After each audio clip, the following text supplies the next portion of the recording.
And in fact, of the three, nutrition was the one I knew the least about.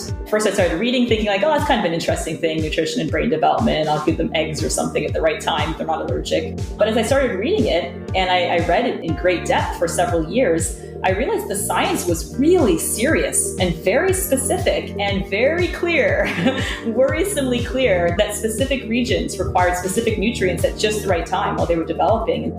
I think the important thing to remember is that Cerebelly is different from other food products in that it is based on Teresa's scientific discovery. Teresa discovered that there was all this information about how those 16 nutrients affect brain growth in children or help support brain growth in children. Cerebelly is how we productize that science. Welcome to Mindful Businesses, presented by Sarania, and I'm your host, Vidya Iyer. In our podcast, we bring to you brands that are mindful in their practices and processes. A mindful business adopts and employs sustainable social, economic, and environmental practices. Today, we have with us Dr. Teresa Purzner and Nick Langan, co-founders of Cerebelly, science-backed baby food. Dr. Purzner joins us from Ontario, Canada, and Nick joins us from New York City. Welcome, Teresa and Nick. It's a pleasure to have you both on our show. Hi, Vidya. Thanks so much for having us. I'm very excited to be here. It's great to meet you, Vidya, and thanks again for having us. The early years of an infant's health is important on various fronts, especially for them to grow and thrive mentally and physically. Some of the factors that NIH states is the first 3 years are crucial. Why is that? What is so important in those early months of postpartum? Yeah, especially with the brain in particular, it's just such a critical and unique moment in brain development. So as you probably know, most of your body continues to grow your entire life. And so if you break an arm, the bones will heal. If you get a cut, the skin will heal. The brain is very different. The entirety of the brain growth really happens in those first 3 to 5 years. At least about 80 to 90% of your entire brain growth happens in those very first period of your life. And during that period, specific regions grow during specific times. And once you've left that region of opportunity, you can't go back and grow it again. And that's why while you can heal your body, when you have a stroke or something, that part of the brain doesn't come back again. The first 3 years, I like to think of it as the Olympics of your brain development. It's really the time when you're setting the foundation upon which you will build the rest of your behavior, thoughtfulness, memory, everything is built on what you've created in those first 3 to 5 years. And when we think of the brain, it's not one homogeneous organ. It's various parts, and different parts are, of course, responsible for different activities, and their development also changes, and how much they grow over the next 18 or 36 months post-birth also changes. So what are some of the parts? You're absolutely right. And I like to say that every parent is actually a developmental neurobiologist. You've seen your kids grow, right? They don't learn to smile and talk and walk and throw a ball all at the same time. There's one window in their life when they start to learn to sit and roll over, another very different window where they start to use words. And those behaviors are simply a reflection of the part of the brain growing that's responsible for that behavior. And so it shouldn't be so surprising that some of the language areas of your brain start to really fire up around the age of 1 when the child's starting to say their first words. In contrast, let's say the part of your brain that's important for vision, especially basic vision, so color, lines, boundaries, things like that, that happens very early on, so 3 to 6 months. And again, that's when you might see your child just staring at a window and out a window and at the blinds. And what they're actually looking at is the lines that are made by the light. So they can see light and dark, and they're seeing these lines. And what this child's starting to realize for the very first time is that the world is surrounded by lines, and lines can form objects. And they're in fact an object in a world of objects. All that kind of fascinating things are happening, at very specific parts in your child's life. And most parents actually know when those times are. Teresa mentioned to me one time is that the different areas of the brain are made up of completely different proteins. And so one area of the brain is as different from another area as your liver may be from your lung. It's not just one big brain. There are a whole bunch of very different groups that make up the brain. When my kids were infants, I was militant about breastfeeding, and there were these articles which appeared in many prominent newspapers which talked about proteins which scientists are still discovering in a mother's milk, which actually help the child's brain development. And breast milk is such a precious resource that, if a mother's able to, and she's able to breastfeed for as long as she can, I mean, it's such a gift to her child for sure. Breast milk is something I focused a lot on as well. I'm a working mom, of course. So we transitioned to breast and food fairly early on just because I didn't have the capacity to be exclusively breastfed for that whole first year. But it is, and beyond just the content of the milk itself, there's the psychological impact of the bonding of being with a child.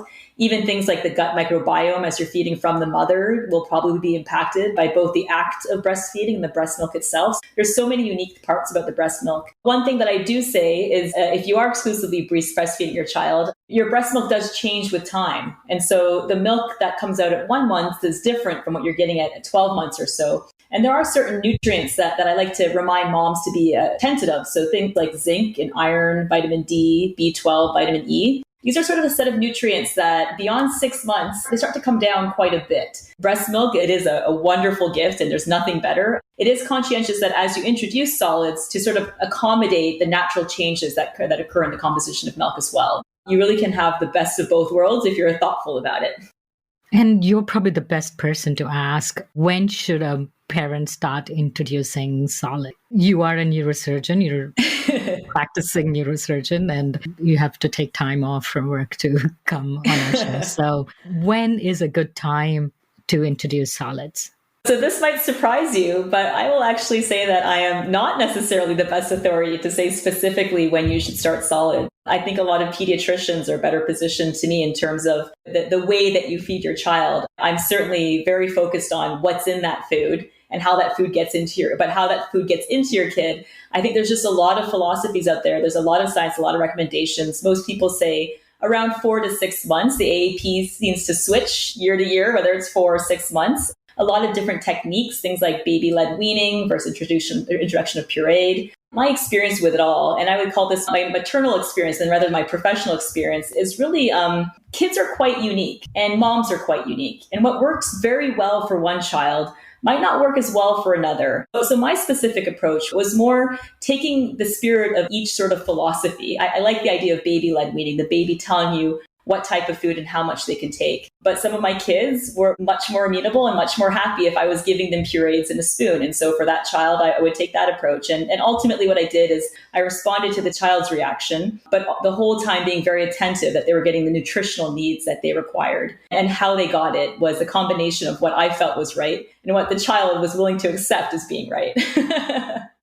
Children can be quite discerning. Even at 3 months, they would my daughter would just spit things out when she didn't like it. Yeah, there's the science and then there's the art. So Nick and you are brother and sister. Tell us about your product. How did you think about it? Part mom, part doctor? And where does Nick fit in it? I'll start it off and I might hand it over to you, Nick, for the second part of it. But as you know, I'm a neurosurgeon. My focus really was just clinical neurosurgery. And to make a very long story short, a couple of experiences on the pediatric neurosurgical ward as a trainee motivated me to study in great depth the biology of pediatric brain tumors, because I thought it was just such a horrific disease and there was more we could do for it. And that passion really drove me to study early brain development. So pediatric brain tumors are interesting. They're not like adult brain tumors that happen for a lot of reasons. A pediatric brain tumor often occurs because a part of the brain grows as it should, and it doesn't stop when it should. It just keeps growing, and then you get a brain tumor. And so it's heavily based in developmental neurobiology, and that's the reason I left clinical practice for about 7 years and went down to Stanford to study developmental neurobiology in particular. And as I was doing it, and it went quite well, we were able to find a new target for the most common pediatric brain tumor and take that to trial. But while I was doing it, I had my kids. And suddenly, when I had my kids, my focus kind of shifted from brain development in the context of disease to brain development in the context of a normal developing child. And what can I do to best support my child in those critical first years? And really it came down to 3 things. One is genetics, which is the parents in meiosis. And then the second is the environment. So the interactions you have with the child, the books, the colors, the toys. And then the third was nutrition. And in fact, of the 3, nutrition was the one I knew the least about. First, I started reading, thinking like, oh, that's kind of an interesting thing, nutrition and brain development. I'll give them eggs or something at the right time if they're not allergic. But as I started reading it, and I read it in great depth for several years, I realized the science was really serious and very specific and very clear, worrisomely clear, that specific regions required specific nutrients at just the right time while they were developing. And so in a bit of a panic, actually, because my child was now, approaching that age of eating, I started to develop a meal plan for him that ensured he was getting the right nutrients at the right time. My first plan was just to go to the grocery store and get shelf-stable baby food that had the right nutrients. But unfortunately, when I went there, I flipped over every single baby food pouch that was there. And of the 60 nutrients I was looking for, I just couldn't find them. I could find just a couple. And they were the few that I was going to get anyway from carrots or sweet potatoes. And so that's how I started making my own kids' food. That's sort of where the story would have ended if it hadn't been for Nick. So Nick had his babies at the same time. And Nick, you can kind of take it from here as to how you made my kids' meal plan into Cerebelly. Yeah, absolutely. And I think Teresa came to me and mentioned, hey, there are these 60 nutrients that are so critical to supporting brain growth in children. And I'm doing all this work to create foods on my own. I'm cooking. I'm trying to find all these exotic ingredients and make them into baby food so that my kids can benefit from this. But it would be so much easier if I could just go to the store and purchase foods that had these nutrients. But she said, I did go. And unfortunately, out of 100 pouches that I flipped over, you could not find more than 3 or 4 of 16 nutrients. And the important thing there was that it wasn't 3 or 4 in any given pouch. It was that 12 or 13 of these 60 nutrients are completely absent from any store-bought food. And that's true today, other than Cerebelly. And that was so striking to me because it was something that I was hoping that my kids could benefit from. And the science was so important that I said, Teresa, me and you can now solve this for our kids. We have the science behind it. We can go out and create foods and make foods and spend the time to ensure that our kids get healthy foods. But what about all those other kids out there? We have to do something to enable the rest of the kids in the world to benefit from this science. With a background in understanding building businesses, I have a finance background and have seen many companies develop from early stage through late stage. I said, Teresa, if you want to make this a business, you figure out the science, you figure out the product, I can figure out the business side, and we can create a product that's going to help all these kids. And so it's been a great working relationship, and that's kind of how Cerebelly came to be. So what are these key nutrients? If you had to pick like 3 which were completely absent, and you think, Teresa, that it is really crucial, pick the top 3. I never thought about the top 3. I'll throw out 3 that come to mind. And so there are 3 that are not only crucial, but completely absent in shelf-stable baby food, absent in any meaningful amount in most store-bought baby food, but also importantly, something that kids are normally deficient in North America, and that breastfeeding moms are often deficient in North America during these critical stages. And so one of them would be choline. Choline is a fascinating nutrient. It's one that for some reason we let slide, even though its involvement in the brain is very clear. It's involved in many different levels. It's the basis of something called acetylcholine, which is one of the basic neurotransmitters, but it also is involved in myelin, so the lining of brain cells, and it's important even in the expression of specific genes that are important in brain development. And for some reason, not only is choline deficient in about 90% of North American breastfeeding moms, but it's also usually absent in multivitamins. That's astonishing to me. So choline's a good one. Selenium would be another one that people are often deficient in. And then vitamin D. So that's getting better. I think more moms, iron and vitamin D are sort of ones that people are more aware of. Anemia are things that doctors are now looking for in children. We're screening because it's so common to be not just deficient in iron, but so deficient that you have outcomes in your body's blood. That's pretty deficient. I would say those are, I guess I gave you 4. Those are 4 that I would really think about in my kid.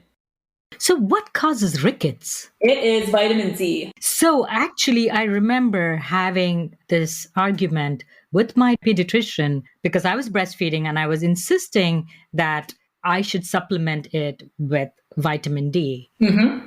And at that stage in the 90s, he really didn't believe in that. He was a great doctor. And when I was insistent, he's like, okay, I don't want to be responsible for your kids having bow legs. So go ahead. And you were ahead of the curve because vitamin D. So this is interesting. When I had my first kid, my good friend was a neurologist. And this was before I had started really reading about nutrition. And the one piece of advice he gave me is supplement with vitamin D. So because not only are we commonly deficient, but because we're very we're very pro, which is 100% true. You should be pro sunscreen, and what type, and it's natural, not is your decision, but skin cancer is real and terrible. But because we wear sunscreen so much, we're even more deficient in vitamin D than our parents' children, so than we were babies. You are ahead of the curve, and now it's a recommendation to always supplement with vitamin D in those early months. Good for you. You probably bought your kid like a couple IQ points with that decision. You don't want to hear how I raised my kids. I'm every doctor's nightmare. Oh, you know what? Though I am too. But I did find another doctor who was like, Mom knows best. And I quickly moved to that doctor.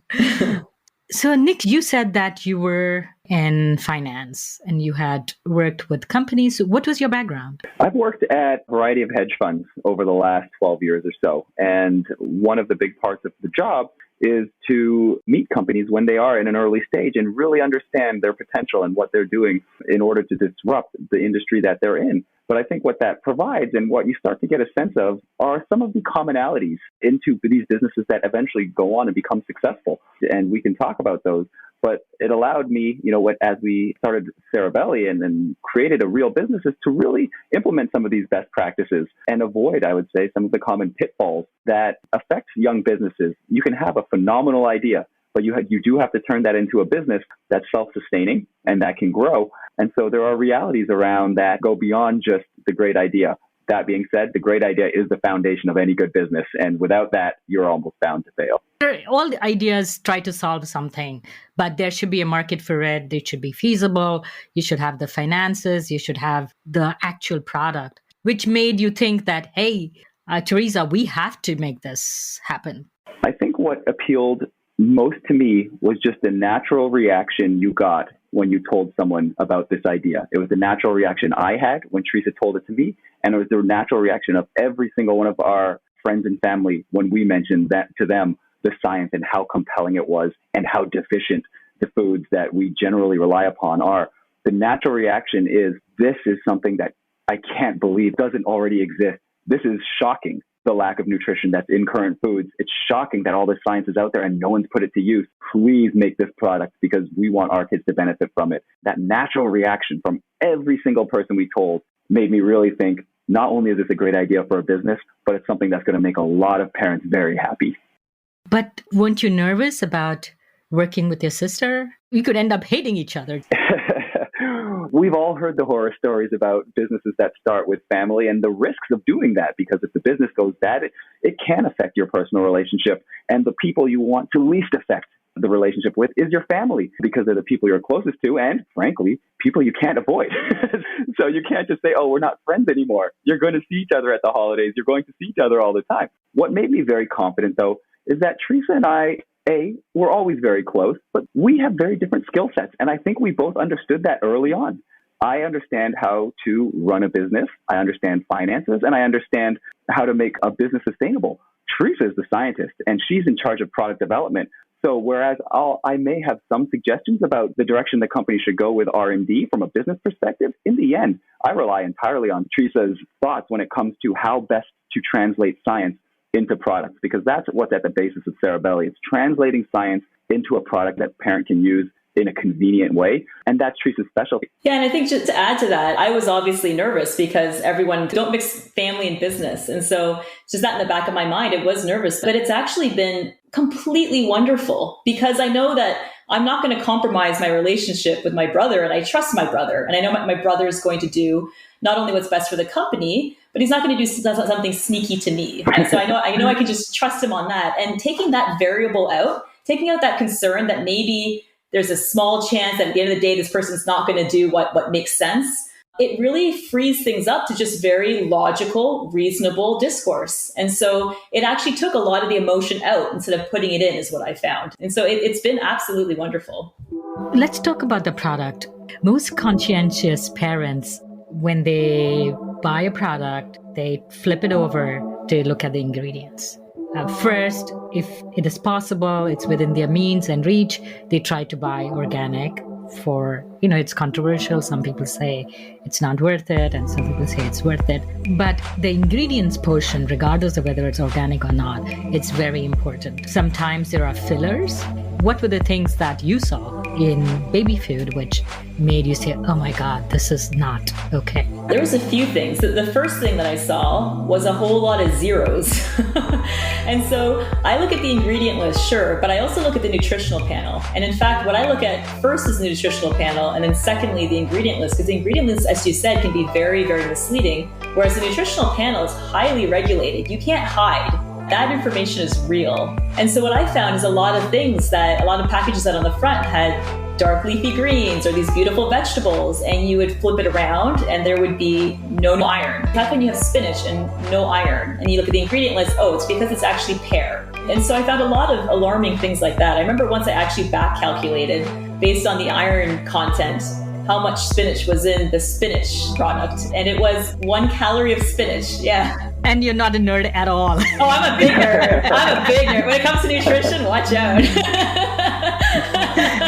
That's why I was like, this doesn't feel right? And there's other sort of misleading things. And so people think of omega-3s as being good for brain development, right? Which they are, but it's specifically DHA that is helpful in early brain development. Whereas there's other omega-3s that are not, and people would advertise omega-3s, but they wouldn't actually have the DHA in there. There's a lot of things that I didn't like, but the thing that really stood out was the fact that what were the zeros? There were zeros in everything except sugar. And so what you want is protein, fat, and nutrition. And what I saw was sugar and almost nothing else. Sugar, salt, and otherwise zeros. And so that's really what pushed me to say, okay, we need to switch those zeros to 20s and 30s.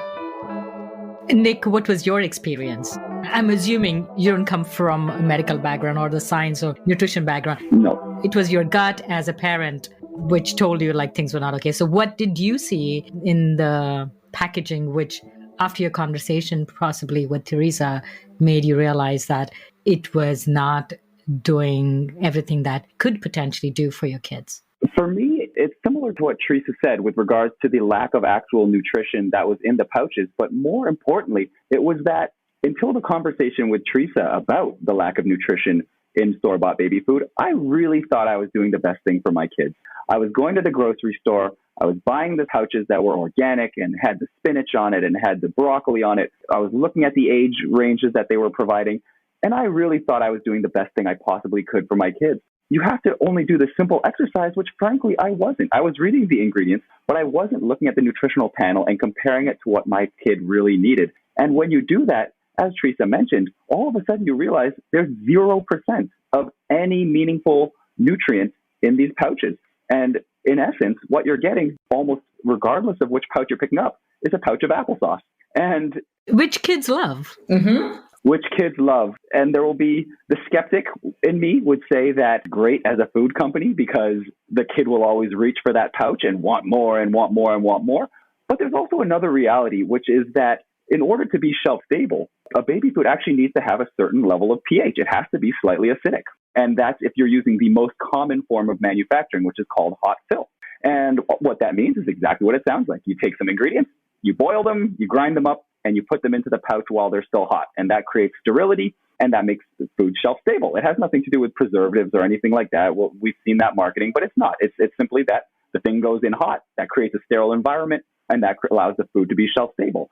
The problem is that those foods have to be acidic. And in order to be acidic, by definition, fruit has to be the main ingredient. There's no other real way around that. And so the skeptic may say, well, fruit is just to keep the food sweet so that kids eat more. But the practical side, which is in order to make very cheap baby foods, you have to use that method.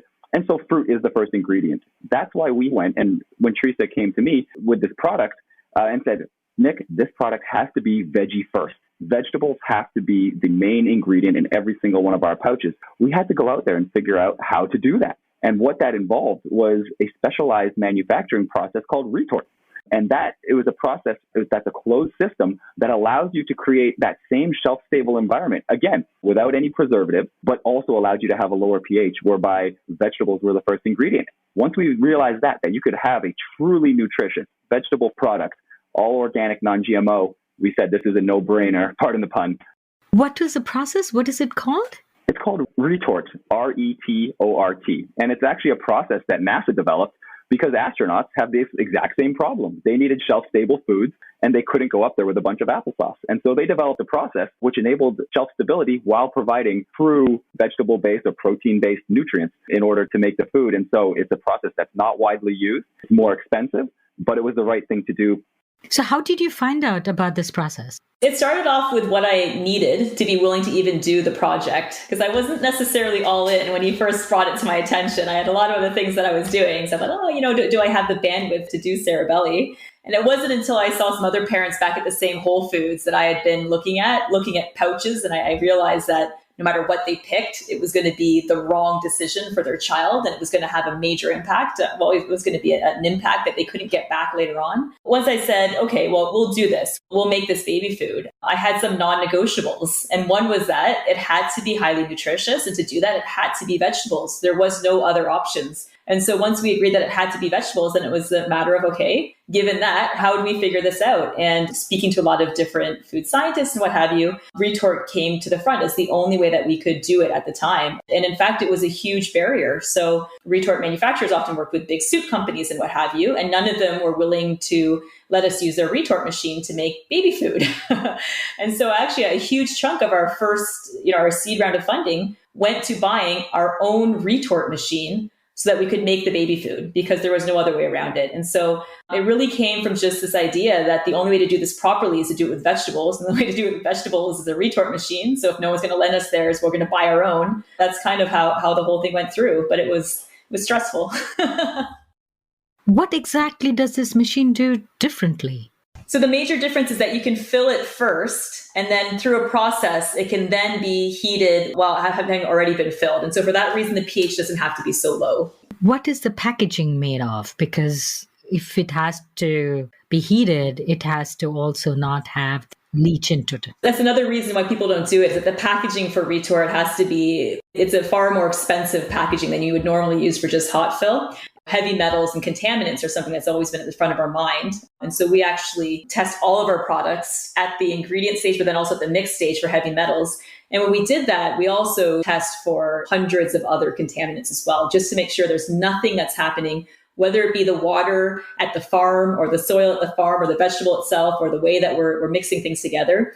No contaminant that we're aware of is present in the food. And so it's something we've been very conscientious. And that's actually how we ended up being the first shelf-stable baby food to get the clean label certification. It's a third party, and they actually just go and grab some of your baby foods just from a local grocery store. You don't get to give them the pouch. They just go to the grocery store, they pick out some pouches, and they will independently test for hundreds of different contaminants. If you pass their very, very high standards, then you get the award. And so we're actually the first shelf-stable baby food to get that award. What is the pouch made of? Is it just foil-based or? It's multi-layered. Yeah, the pouch is a multi-layered pouch. And one of the nice byproducts of using the retort process is that it actually enables the pouch to be recyclable. So we partnered with TerraCycle to ensure that every single one of our pouches is recyclable by parents. And we actually just achieved our 100,000th pouch recycled with TerraCycle. So that's something we're very proud of. And in the end, as Teresa and I thought about Cerebelly, it was super important to ensure that we were supporting brain growth as best we could in kids,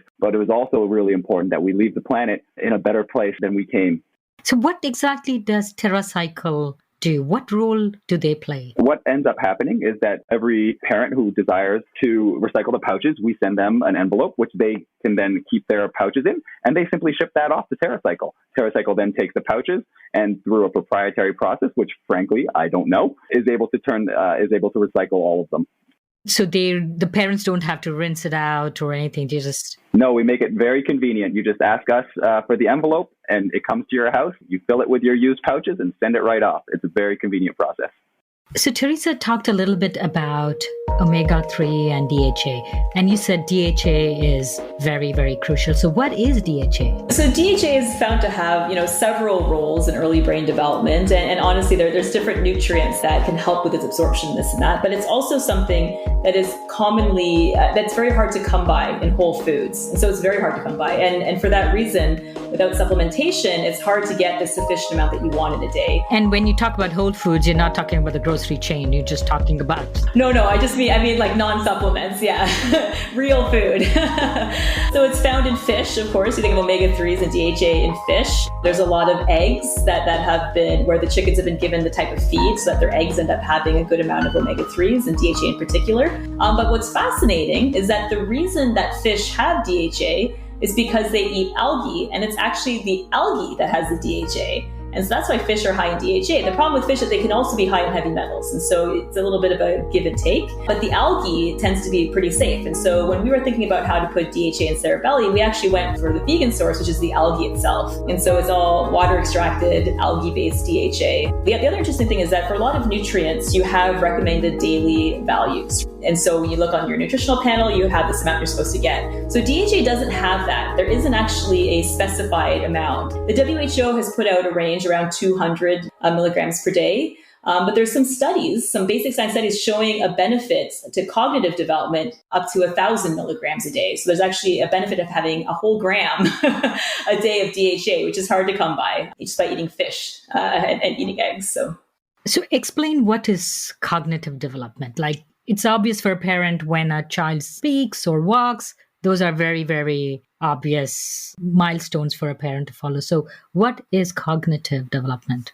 Yeah, that's a great question, because the truth is cognitive development, it is sort of a catch term rather than a specific term. But in general, when you think of cognitive development, you're thinking more of higher order function. So problem solving, memory, recall, complex logic, and things like that. And so a lot of studies looking at nutrition and early brain development, not necessarily just DHA, but nutrition in general, they do follow specific things like language and math, but they also look at overall performance, so IQ scores, and even long-term employment. And so when you think of cognitive development, you think of, your brain function in general, especially the higher order functions, but there's so many different ways of measuring that. And I thought the employment studies were actually quite fascinating.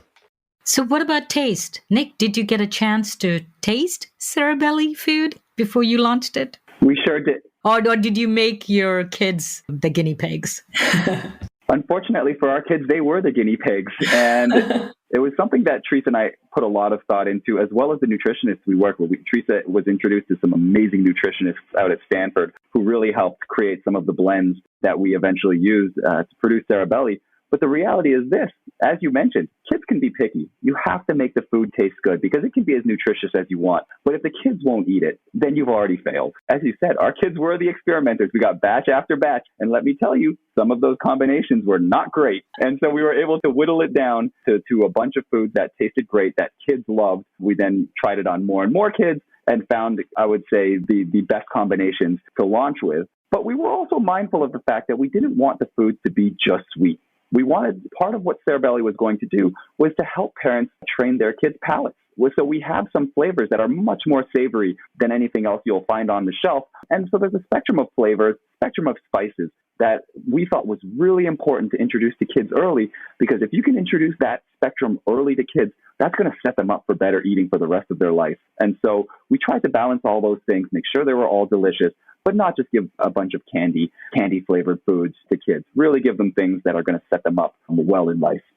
I think expanding the palate of the child is so important in this global world. They may have friends in their class, in their school from some other countries, or they may have to travel for work. Maybe starting at a very early age with things which are out of their comfort zone probably is a good thing. Teresa will be able to explain the science behind it better, but it's very clear that if you don't do this early on, it becomes meaningfully harder later. But I think, as every parent can attest to, once a kid's a picky eater by a certain age, it becomes very difficult to change that. I certainly want to give a nod to Jackie Bartolo, who's an incredible nutritionist at Stanford who helped develop the entire Cerebelly line. So while I focused on the nutrition from the brain perspective, she certainly was responsible for just the general nutritional needs of a child growing up as well. It was important that we hit both of it, because while I'm a neuroscientist, I'm certainly not a nutritionist by training. She really put a lot of thought into nutrition in general, and one of them was early exposure to the palate of different types of flavors. Nick and I both grew up in Toronto, which is one of the most multicultural cities in the world, and enjoying different flavors. It's just been it's a big part of my overall happiness and quality of life. So I'm glad to be able to provide that as well. So when did you guys start this company? When we first really started the company was in mid-2017. And for the first 3 years, it was really just Teresa, myself, Jackie Bertoldo, and a few others who really took the time to put the product together, to figure out all the different facets of the product so that we could go to a manufacturer and have it made. And then we really accelerated things in 2019. That's when we launched the company officially. September 2019, that's when we launched with Whole Foods and online. It was a long time between the time Teresa first came to me with this idea and the time we were able to get a product to market. But in the end, I think all the hard work was worth it. And your timing probably was good because with the pandemic, most parents were happy to have your food available, ready for them to use. Was it a blessing or a handicap launching right before pandemic? I think you're right that a lot of parents also became more thoughtful about nutrition as grocery stores were starting to become less reliable. But in terms of the company itself, the supply chain has never been more difficult, really. The Cerebelly members that are in charge of our supply chain are highly experienced. They've been in these types of things for 10 plus years. And the supply chain that's occurred in the last couple of years has just been so challenging. And so while I think from a customer acquisition perspective, it might have helped, from actually the product development, we grew up in a sort of like trial by fire. Yeah, Vidya, I think when it comes to the pandemic, it was obviously a very difficult thing for parents. But from a company perspective, it was a bit of a mixed blessing in that it got parents, like Teresa said, focused on nutrition. It made them understand why it was so important to have healthy foods, because we started to see the benefits of vitamin D and things like that had in actually fighting COVID. And I'm not an expert in that, but it's certainly shown a spotlight on healthy foods and being generally healthy when it came to fighting sicknesses. The flip side of that is that one of the key principles that Teresa and I had when starting Cerebelly was accessibility. But to do that, we felt that you had to be truly omni-channel as a business. You had to be available in retail stores where people could go to the shelves and pick it up if they needed, but also direct to consumer, where if they wanted a service that they could subscribe to and get food bi-weekly or once a month, depending on their child's eating schedule, they could do that. Well, once the pandemic came around, that became very important because for a while, people were very worried about going into grocery stores. And so they had the opportunity to get the food online in a seamless way. And then once the world started opening up, the reality is retail is still just the most convenient way for many, many parents. And so once the world started opening up again, they were able to go in there and get the food. So I think having this philosophy of making sure that every parent had convenient access to Cerebelly really helped people purchase it or get access to it all through the pandemic. And that brings to my next question. You said it's accessible. So how much do your pouches cost and how do they compare with your peers or competitors? Our pouches cost somewhere around $259 to $279, depending on how many you purchase at a time. And I would say when it comes to the competitors, that's within striking distance of most organic, non-GMO baby foods. So if you went to Whole Foods, that's within, I would say, the normal range of the foods you would see there. And then below that, there are quite a few foods at around the $2 price point. So a slight premium to the other, I would say, the mass market organic pouches, and fairly in line with pouches like ours. So Cerebelly products are available once the kids start their solids, depending on the philosophy the parents decide to follow, 4 months, 6 months, and they can get for each month based on the development. Are they like targeted based on the child's different stages and milestones that are important, or is it the same food 6 to 12 months? Yeah, it really depends on how you buy it. So the nice thing about ordering it online just directly from the site is that it is month by month and it is based on your child's milestones as well. So you get this very personalized, specific set of recommendations based on your child. In the store, we sell them in multi-packs that are in around 3-month periods so that it's largely age-based. But what I will say is it can be hard. It's because especially if your child doesn't like one of the pouches, the taste of one of the pouches that's specific for their age and rejects it, it's hard to force them to eat it, right? They're just not going to. And so the way we kind of evolved with time was the idea, okay, there's these 16 nutrients that are needed overall. Let's make sure that we get those 16 nutrients in some good amount in all of the pouches. And so while there are pouches that are ideal for your child, given their age, any pouch is still pretty good. And where did you guys get funding? Are you self-funded? Yeah, we've had a variety of sources. Our two biggest supporters have been Newton Capital and Imaginary Venture, two venture funds that have supported us in every round of fundraising we've done. And in addition to that, we have quite a long list of passionate friends and family investors who continue to support the company. So we have a nice mix of venture money and passionate individual or couple supporters helping us out. What about the parents who are absolute purists and think that your food is equivalent to any processed baby foods? How is it different? First of all, I think that the concept behind Cerebelly, which is getting the right nutrients at the right time, if a parent is someone who wants to make all their baby food from scratch, I support that. If you're able to do that and you have the bandwidth to do that, I support that. And on our company's site, we'll give you recommendations on what ingredients you should be using for your child. I think it's a lovely thing. It's not something that I have the ability to do. And there's a lot of things that are very challenging to do.